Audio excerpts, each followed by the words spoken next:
আজকে আমি দেখবো এই 1 টাকার মোমবাতি দিয়ে আমি এই ডিমের অমলেট তৈরি করতে পারি নাকি। এই যে দেখতে পাচ্ছ আমি কিন্তু সিরাপটা পুরোপুরিভাবে তৈরি করে নিয়েছি দুটো ইট দিয়ে, আর মধ্যখানে দিয়ে দিয়েছি মোমবাতিটা জ্বালিয়ে দেওয়ার পরে উপরে কিন্তু আমি দিয়ে দিয়েছি একটা পাতলা একটা প্লেট। আর প্লেটটা যখন দেখবো হালকা হালকা গরম হয়ে গেছে আর তার উপর আমি দিয়ে দিলাম তেল। আর চলো তেলটা কিন্তু চারদিকে ভালো করে লাগিয়ে নিই।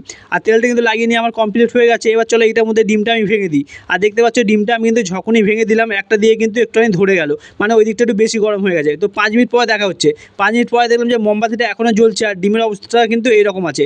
আর আমি এই ডিমটা এরকম অমলেট খাওয়ার জন্য কিন্তু দেখতে পাচ্ছি এত গরমে এত রোদের মধ্যে বসে আমার কিন্তু অবস্থা খুব খারাপ হয়ে গেল, ঘাম ঝরছে।